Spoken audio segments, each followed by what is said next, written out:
अवधूत चिंतन श्री गुरुदेव दत्त. नमस्कार. भगवान श्रीकृष्णांनी भगवद्गीता हे खूप छान सांगितले. भगवद्गीतेचा आपल्या आयुष्यामध्ये प्रत्येक ठिकाणी आपल्याला चांगल्या गोष्टी शिकण्यासाठी, त्याचा आयुष्यात मोठमोठे निर्णय घेण्यासाठी छान असा त्याचा उपयोग आपल्याला होतो. त्याच्यातलेच आपण आज 5 महत्त्वाच्या गोष्टी आपल्या आयुष्यामध्ये उपयोगात येतील अशा पाहणार आहे. समजा तुमच्याकडे जगातील सगळ्यात भारी गाडी आहे, कार आहे, पण त्या गाडीमध्ये तुमच्या युजर मॅन्युअल आणि रस्ता दाखवणारा मॅप नाहीये, तर काय होईल? तर तुमचा रस्ता हा भरकटेल. बरोबर आहे ना?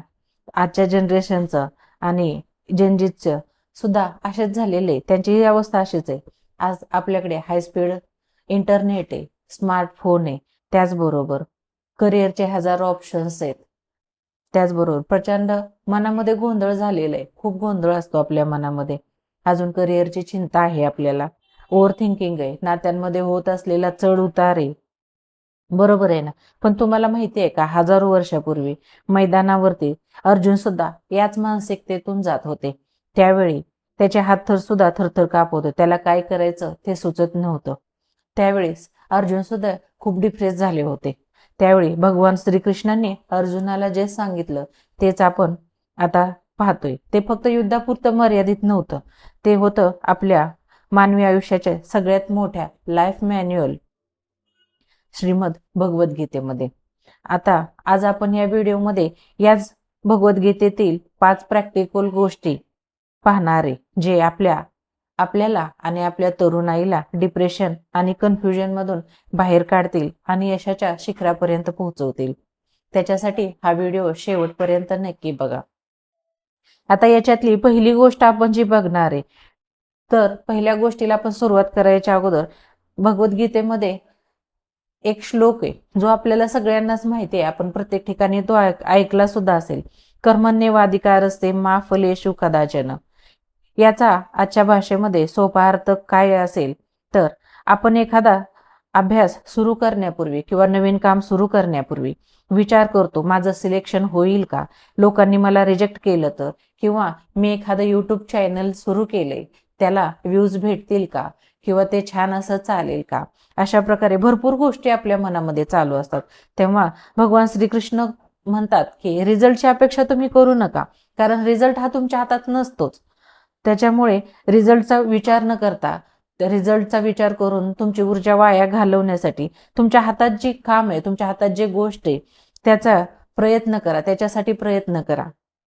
कारण तुमचा सध्याचा क्षण जो आहे तो फक्त त्या प्रयत्नासाठी, जेव्हा तुम्ही निकालाची चिंता सोडून तुमचं संपूर्ण लक्ष त्या कामावरती कराल, त्यावेळेस त्या कामाचा आनंद सुद्धा तुम्ही नक्की घ्याल आणि तुमचा स्ट्रेस सुद्धा 90% कमी होईल. तुमचं काम ते खूप छान आणि यशस्वीरित्या पूर्ण होईल. म्हणून प्रत्येक गोष्ट करताना स्ट्रेस कमी ठेवून, म्हणजे रिझल्ट किंवा काय होईल याच्यापेक्षा आपलं काम कसं होईल, काम चांगलं होईल याच्यावरती जास्तीत जास्त भर देता येईल तेवढं तुम्ही ते करा. आता दुसरी गोष्ट, आपल्या मनावरती ताबा हवा. आपलं मन आपल्या कंट्रोलमध्ये हवं असतं. गीतेमध्ये म्हटलेले, तर ज्याने मनावर ताबा मिळवला त्याचं मन त्याचा सर्वात मोठा मित्र बनतो, पण ज्याचा मनावर ताबा नाही त्याच्या मन त्याचा सर्वात मोठा शत्रू आहे. तर आजच्या काळामध्ये हे किती खरं आहे बघा. आपण काय करतो, रात्रीचे 11 वाजता विचार करतो की आता झोपू, मग झोपू, पण मन म्हणतं अरे 5 मिनिटं थांब, थोड्या वेळाने झोपू, नंतर बघू, आता काहीतरी थोडंसं इकडे तिकडे, कोणी म्हणून टीव्ही बघू, कोणी मोबाईल. आजकाल सगळ्यात जास्त हा मोबाईलचा वापर केला जातो. मग कोणी स्क्रोलिंग, मोबाईलवरती काय बघ वगैरे, ह्या गोष्टी करत आपला एवढा वेळ जातो की आपली फाट सुद्धा झालेली आपल्याला कळत नाही. आणि त्याच्यामुळे मग आपली झोप पूर्ण होत नाही आणि सकाळी उठलं की आपलं डोकं दुखी, आपली चिडचिड होते. त्याच्यामुळे आणि झोप न झाल्यामुळे पश्चाताप तेवढाच होणार आहे, का तर आपली चिडचिड, दुसऱ्या दिवशीचा कामाचा स्ट्रेस, त्याच्यामुळे आपल्याला त्रास होतो.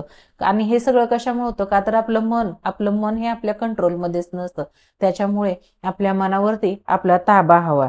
आता तिसरी गोष्ट, सगळ्यात मोठी तिसरी गोष्ट, कोणाशी तुलना करायची नाही. आपली तुलना ही कधीच कोणाशी करायची नाही. कारण प्रत्येक गोष्टीमध्ये आता सगळ्यात जास्त प्रॉब्लेम काय झालेले, प्रत्येक जण हा एकमेकांशी तुलना करण्यात एवढा व्यस्त आहे. आणि त्याचबरोबर सोशल मीडियावर हा फोमो सुद्धा झालेला आहे, की तुलना खूप झालेले. गीतेमध्ये एक छान असा विचार सांगितलेला आहे, दुसऱ्याच्या मार्गावर हुबेहूब नकल करून चालण्यापेक्षा, यशस्वी होण्यापेक्षा स्वतःचा मार्ग बनवा. स्वतःचा मार्ग बनवून त्याच्यावर चाला. त्याच्यात अपयशी झाला ना तरी चालेल, त्याने तुम्हाला त्रास होणार नाही. पण दुसऱ्याच्या मार्गावर चालून तुम्हाला काहीच कधी भेटणार नाही. आपण एखादी गोष्ट करतो तर लगेच दुसऱ्याने ती गोष्ट केलेली असते, म्हणून आपण ती त्याचं बघून ती करायला पाहतो. भगवान श्रीकृष्ण काय म्हणतात, प्रत्येकाचा रस्ता वेगळा आहे, प्रत्येकाची टाइमलाईन सुद्धा वेगळी आहे. तसंच तुमची ताकद, तुमची स्ट्रेंथ जे आहे ते तुम्हाला ओळखायचे आहे. तुमची स्ट्रेंथ काय आहे बघा, तुम्ही काय करू शकता त्या गोष्टीवर भर द्या. कोणाची झेरॉक्स कॉपी बनवू नका किंवा कोणी जे केलंय त्याची नकल करू नका. स्वतःच ओरिजिनल व्हर्जन बना, म्हणजे तुम्ही जे आहे तेच जगासमोर या. विनाकारण याचं बघून त्याचं बघून कोणत्याही गोष्टी करायच्या मागे लागू नका. आता चौथी गोष्ट काय आहे, तर आपण लाईफमध्ये आपल्या बॅलन्स ठेवायला हवा. म्हणजे प्रत्येक गोष्टीचा आपल्याला बॅलन्स ठेवायला, समतोल ठेवायला हवाय. तर आजकालची जनरेशन ही दोन टोकाला गेलेली आहे.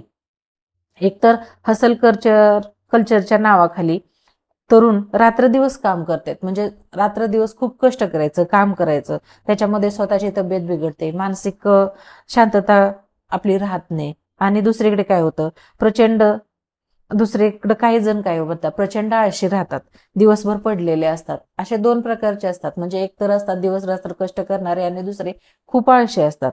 भगवान श्रीकृष्ण 6व्या अध्यायामध्ये काय सांगतात, जो खूप जेवतो किंवा अजिबात जेवत नाही, जो खूप जास्त झोपतो किंवा अजिबात झोपत नाही, त्याला मानसिक शांतता किंवा योग साधताच येत नाही.